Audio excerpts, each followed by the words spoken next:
안녕하세요. 타스 건축사무소의 김윤환 건축사입니다. 오늘 제가 말씀드릴 주제는 정말 돈이 없으면 아무것도 하지 못할까? 또는 건축 자금 없이도 집과 건물을 짓는 방법에 관한 것입니다. 저는 본 채널에서 주로 상가주택, 단독주택 등의 설계와 건축 등에 관한 전문적이고 기술적인 내용과 건축과 관련된 일반적인 이야기, 특히 재테크, 부동산적인 말씀을 드리고 있는데, 이 두 주제가 상가주택이나 단독주택 등 건축을 하고자 하시는 분들에게 참고가 될 내용이고, 앞으로도 설계와 공사에 관련된 내용도 계속 보완해 나가겠으며, 이러한 내용을 알고 싶으신 분은 본 채널에 초기에 제작된 영상들이 많으니 참고해 보시기 바랍니다.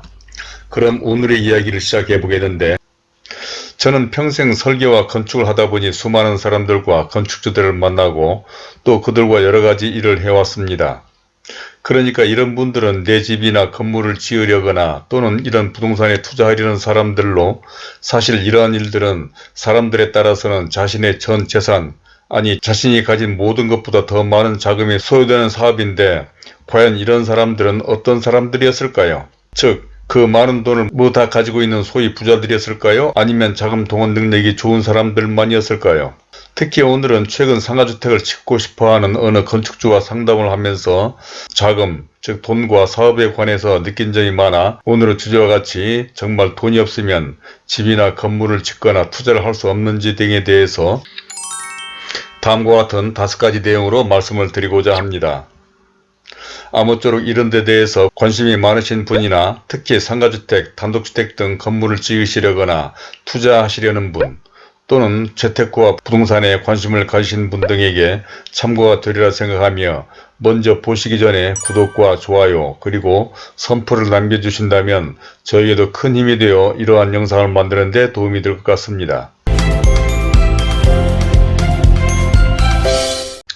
그럼 순서에 따라서 첫 번째로 사람들이 가장 궁금해하는 것은 무엇인가에 대한 것을 말씀드려 보겠는데, 오늘 상담을 한 사람도 그렇지만 설계나 건축에 대한 상담을 하다 보면 대체로 많은 사람들이 자금에 대한 염려를 많이 합니다. 물론 돈은 무슨 일을 하는 데 있어서도 가장 중요한 요건으로 이 문제는 가장 선결되어야 하니 당연할 것입니다. 그래서 대부분의 상담자들이나 건축주들은 건축을 하거나 투자를 하는데 과연 얼마나 많은 자금이 필요하고 또 이런 자금이 어떻게 소요되는지 등에 관심이 많으며,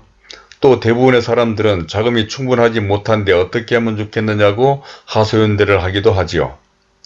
물론 저는 건축 전문가로서 자금 동원 방법 등에 대하여 잘 알지는 못하지만, 사실 설계나 건축을 하다 보면 자연스럽게 건축에 소요되거나 투자해야 할 자금에 관한 이야기들을 하지 않을 수가 없습니다.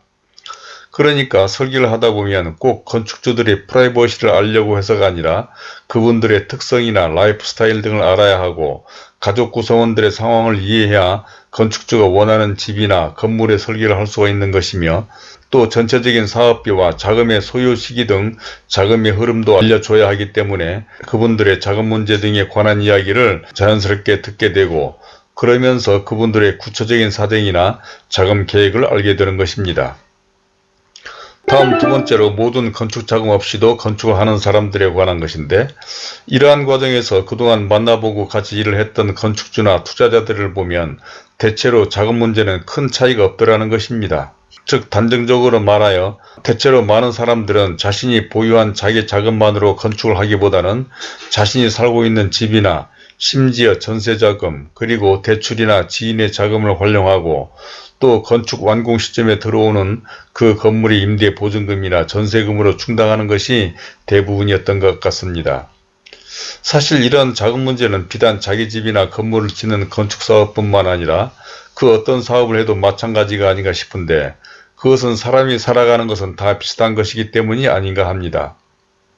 그러나 건축은 다른 사업에 비해서 자금이 일시적으로 소요되는 것이 아니라 단계적으로, 즉 대지 구입, 설계, 공사, 감리 등의 과정에 따라 자금이 투여되고, 이러한 자금도 계약금, 중도금, 잔금으로 분산 지급하는 것이며, 특히 많은 부분을 차지하는 공사비도 공사 진척도에 따라 단계적으로 투입되는 것이므로 집이나 건물을 사는 것처럼 모든 자금이 일시에 필요하지 않다는 것이, 꼭 모든 자금을 보유하지 않아도 자금 흐름에 있어서 융통성을 부릴 수가 있다는 것입니다. 또 요즘은 과거에 비해서 다양한 금융 활용이 가능하기도 한데 요즘은 아파트 등은 정책에 따라 대출의 한계가 있지만 건물을 신축하는 경우에는 땅값뿐만 아니라 신용도 등에 따라서는 공사비까지 활용할 수도 있고 이러한 자금도 공사 기간만 단기적으로 사용하면 되기 때문에 브릿지론 등의 방법도 있어 심지어 자기 자본이 없는 사람들도 이러한 방법으로 건축을 하는 경우도 많이 보았습니다. 다음 세 번째로는 외상공사 또는 새빼기 공사에 대한 것인데 이와 같이 상가주택 등 건축사업은 많은 자금이 소요되고 또 자금 문제가 건축을 하는 데 있어서 중요한 요소다 보니 현장에서는 이러한 상황을 고려해서 일부 업체나 특히 부동산 사무소 등에서 외상공사를 해주겠다느니 세를 빼가는 조건으로 공사가 가능한 업체 등을 소개해주겠다는 이야기들을 공공연하게 하는 경우도 있는 것 같습니다. 그러나 이는 위에서 설명한 바와 같이 요즘은 여러 금융기관 등에서 다양한 금융제도를 운영하고 있어 그런 외상공사 등을 하기보다는 자신이 이런 금융제도 등으로 자금을 확보하는 것이 훨씬 좋습니다.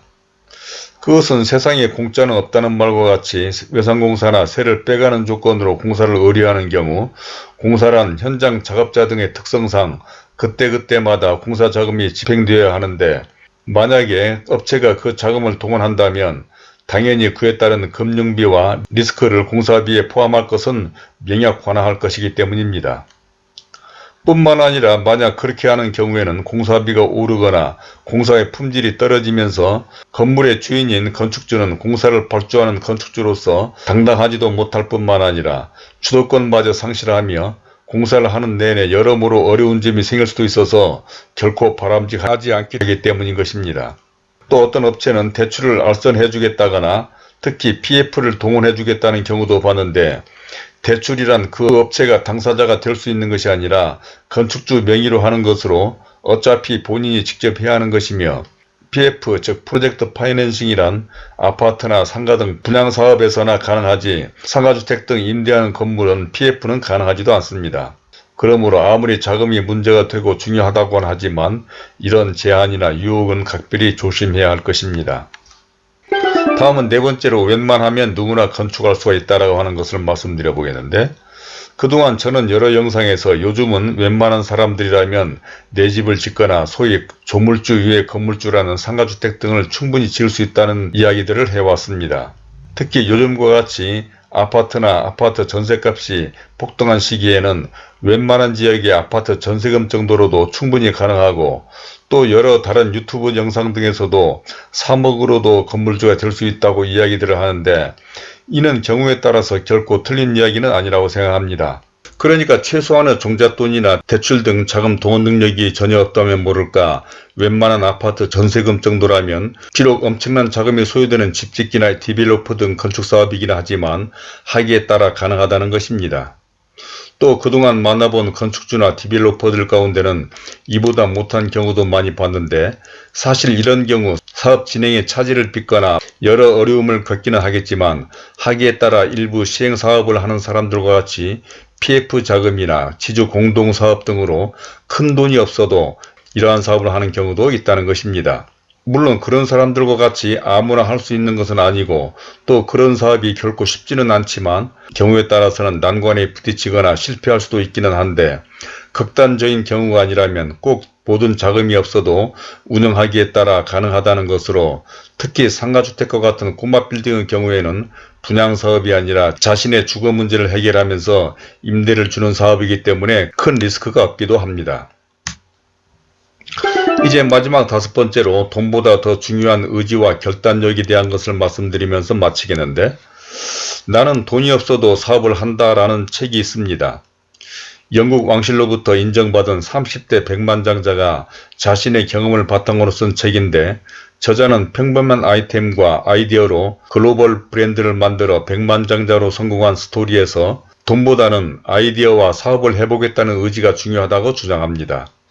또 제 경험으로 제가 처음 사업을 시작하기 위해서 사무실을 임대했을 때 그 건물의 여주인이 제게 한 말이 지금도 기억이 나는데 사업을 하는 사람이 빚이 없으면 성공을 하지 못한다는 것으로 저는 평생 이 말을 잊지 못하고 있습니다. 그러니까 이 이야기는 자금이 넉넉하여 사업을 하는 사람들에 비해서 돈이 없어 남의 빚으로 사업을 하는 사람들은 이자 등 빚이 두려워 더 긴장한 가운데 쉬지 않고 열심히 뛰다 보니 결국은 성공하게 된다는 것으로, 이같이 돈 없이도 사업을 한다는 이야기나 빚 있는 사람이 성공을 한다는 것은 사실 역설적인 이야기로 뭔가 변화를 갖고 도모해보려는 사람들이 새겨들어야 할 이야기가 아닌가 합니다. 이러한 이야기는 이론이 아니라 실제 현장에서도 볼 수가 있는데, 좋은 사업 아이템이나 아이디어 또는 굳은 의지와 결단력이 있다면 사업 자금을 조달하는 방법은 펀드나 투자자 모집 등 여러 가지가 있는 것 같고, 특히 오늘 이야기하고자 하는 건축 등 부동산에서도 사업성 있는 프로젝트를 개발하는 사업 시행자나 내 땅이 없어도 지주와 함께 개발 사업을 하는 지주 공동사업자 등 다양한 방법도 있습니다. 또 그런 대단한 프로젝트나 아이디어가 아니더라도 오늘 이야기하고자 하는 내 집이나 상가주택 등을 짓거나 이러한 사업을 하려는 디벨로퍼도 계속 이야기하지만, 사업에 필요한 모든 자금이 없는 아파트 전세를 살 정도의 웬만한 사람들이라도 해보려는 의지와 결단력이 있다면 충분하다는 것을 강조하는 것입니다.